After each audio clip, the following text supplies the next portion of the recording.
Здравствуйте! В эфире телеканала программа «Актуальное интервью», в студии Кристина Якупова.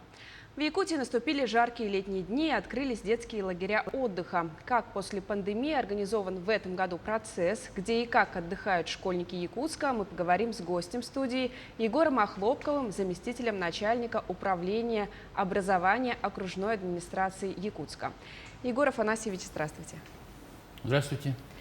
Сколько детских лагерей уже начали первый сезон и какие есть особенности организации летнего отдыха в этом году? В этом году у нас, как вы знаете, пандемия у нас ушла. На сегодняшний день ограничения все уже сняты, поэтому наши лагеря летнего отдыха и оздоровления будут работать уже в штатном режиме. На сегодня по городу Якутску управление образования планируется и уже открыты 45 учреждений отдыха и оздоровления, из них 5 лагерей загородных, круглосуточных лагерей, 38 лагерей дневного пребывания, которые открываются при образовательных организациях. Это школы, дополнительное образование. Также у нас будут работать 2 лагеря труда и отдыха, которые мы открываем в пригородах. Это в Тулагина, Хатаса, и палаточные лагеря, которые открывает школа. Всего, значит, мы организованным отдыхом планируем охватить около 8 тысяч детей города. Конечно, это очень мало, потому что сегодня в городе Якутске на сегодняшний день учебный год закончили 50 627 детей. Некоторые родители в соцсетях выражали недовольство самой системой подачи заявки в лагеря. В частности, речь шла о предоставлении большого количества копий документов. Решена ли эта проблема и в целом как отрабатываете по жалобам родителей? Должен я отметить о том, что сейчас подача заявок от родителей на получение путевки или запись в другие иные организации отдыха и оздоровления происходит через портал. На сегодняшний день это портал образования. Значит, мы в этом году открыли с 18 мая запись. И буквально первые дни, буквально первые-вторые дни у нас загородные лагеря полностью были уже выкуплены. Также у нас первую неделю полностью, значит, были закончены запись в лагерях дневного пребывания. Поэтому, естественно, к нам поступает шквал звонков и публикации в различных соцсетях о том, что родители не могут. Естественно, конечно, как я уже говорил, что мест мало, поэтому те, кто первые подали заявки, те уже по регламенту попадают. По регламенту у нас идет очередность по первой подаче заявления. Значит, родители получают ответ в течение 6 дней в соответствии с административным регламентом услуги записи лагеря. Мы по каждому заявлению, по каждому, значит, жалобе проводим работу. Если каким-то образом человек не мог войти и так далее, мы стараемся решать проблемы любыми путями, предоставлением мест и в других местах. Например, если он по своей школе не попал, то мы можем предложить лагерь дневного пребывания в учреждениях дополнительного образования, допустим. Кроме этого, есть у нас и кружки сейчас продолжают работать. Первый, второй сезон – это кружки в учреждениях дополнительного образования. И, естественно, по документам мы работаем согласно приложения номер 6 указа 900 государственной программы развития образования. Это организация отдыха и оздоровления, где четко написано, определены документы, которые должны предъявить родители, подать. Подают они документы не через портал. Через портал дается только заявка, потом к ним приходит подтверждение о том, что они приняты, и они только на месте в школе или в другом учреждении подают уже требуемые документы. Да, я знаю, что было такое замечание о том, что там много документов потребовали. Там просто неправильно было подано объявление. Объявление было для тех родителей, чьи дети уже поступили и они должны были там какие-то соответствующие документы. А при подаче заявления там совсем минимальное количество. Это копия справки медицинской, копия родителя, копия свидетельства или паспорта ребенка, а также согласие родителя на обработку персональных данных. Все, больше никаких документов не требуется. А вот вы сказали, что в республике не хватает лагерей. Как будет в будущем решена эта проблема? Так, ну, сейчас, естественно, раньше в советское время лагерей по городу было очень много. В 90-е годы многие лагеря, они ушли. Сейчас по городу у нас только всего 5 загородных лагерей. И, естественно, за лето у нас всего лишь около 1500 детей мы можем охватить в загородных лагерях. Это, конечно, очень малая толика.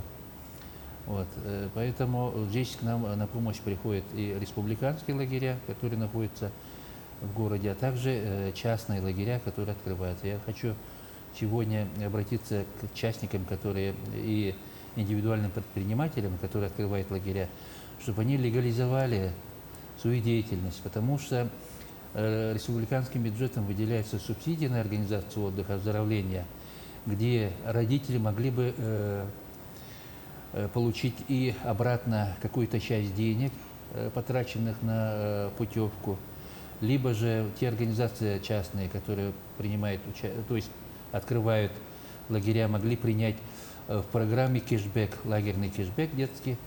Как вы знаете, с прошлого года по всей России действует такая хорошая программа, уже отработана по опыту прошлого года. Многие родители, которые покупали путевки, они получили обратно 20%. Да, вот как воспользоваться этой программой? Так, допустим, путевка у нас сейчас стоит от 35 до 40 тысяч рублей. На каждую путевку, которую приобретает родитель, мы, значит, из республиканской субсидии на летний отдых даем субсидию на каждую путевку в размере 13 713 рублей. То есть это 653 рубля в день на 21 день рассчитано. Кроме родитель оплачивает остаточную сумму, кроме, ну вот, с вычетом той субсидии. Если, например, 40, вычитаем, ну, допустим, 14, да, то родитель платит 26 тысяч за путевку, и из 26 тысяч он получает обратно еще 13 тысяч себе по лагерному кэшбэку. Поэтому это очень выгодно для родителей. И вот хорошо было бы, чтобы индивидуальные предприниматели и так далее могли бы легализовать свою деятельность. Мы всегда открыты и методически можем им помочь, как все это устроить, внести их в единый реестр республиканских летних лагерей. Вот, поэтому вот призываю их обращаться к нам в управление образования. А вот стоимость детского летнего отдыха насколько подорожала по сравнению с предыдущими годами? По сравнению с предыдущими, ну, на процентов на 15, конечно, это все подорожало. В связи с тем, что у нас и продукты дорогие, и услуги у нас сейчас очень дорогие. Вот. Ну, А вот сколько в этом году будет отдыхать детей за пределами республики и в каких лагерях? Так, собственно, мы управление образования город не организовываем в этом году, и в прошлом году не организовывали выезд. Выезд организовывается централизованно через Министерство образования, оператор летнего отдыха республики Сосновый Бор. Значит, в этом году городу было выделено 214 квот на предоставление отдыха за пределы республики. Вот буквально 5, 6, 7, 8 сегодня, завтра вылетают наши дети. Уже 75 детей набраны. Сейчас у нас будет формироваться список и на конец июня, на июль и на август месяцы.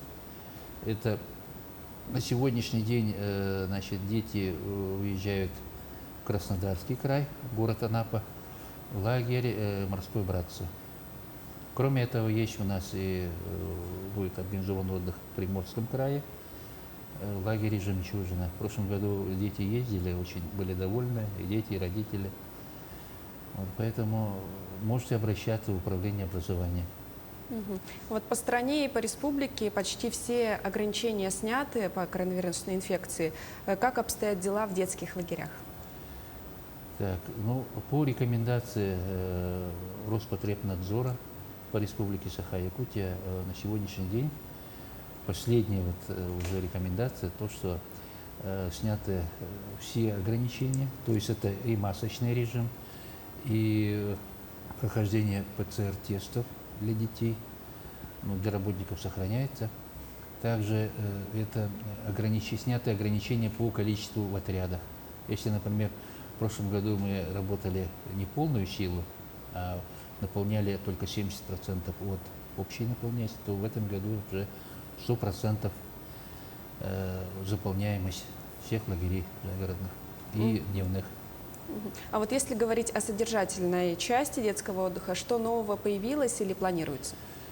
Так, ну, в основном интересы, запросы же нам заказчики, родители задают, поэтому востребовано у нас, во-первых, это IT-лагеря, очень много лагерей, которые занимаются и компьютерным программированием, графикой, там, другими вещами, связанные с IT-технологией. Дальше у нас очень нынче востребованы спортивные, туристические, краеведческие, археологические, исторические лагеря, да, направленность лагерей. То есть это естественного цикла, где ребята не просто там продолжают как бы обучение, но и выходят на поле, там, различные походы и так далее. Ну и, конечно, в этом году программ много и по патриотическому воспитанию. Вот и в завершении нашего разговора, что можете пожелать родителям и школьникам, вот, тем, кто отправится на летний отдых в лагеря? Ну, хотел бы пожелать, чтобы провели лето с пользой дети. Все, конечно, устали от учебы. Учеба у нас нынче была половина и дистанционно, половина очно, поэтому всем я пожелаю, чтобы вы отдохнули хорошенько. Лето у нас короткое, но теплое, жаркое. Чтобы с новыми силами очень, опять же, пришли на свои учебные места в школы, собрались. Родителям хочу пожелать, чтобы по всем вопросам, которые вас интересуют, вы обращались к нам в управление образования. Егор Афанасьевич, спасибо, что ответили на наши вопросы. Спасибо. Всем приятного лета, летних отдыхов. А я напомню, гостем студии сегодня был Егор Охлопков, заместитель начальника управления образования окружной администрации Якутска. Говорили мы о летнем отдыхе детей. Оставайтесь на нашем канале.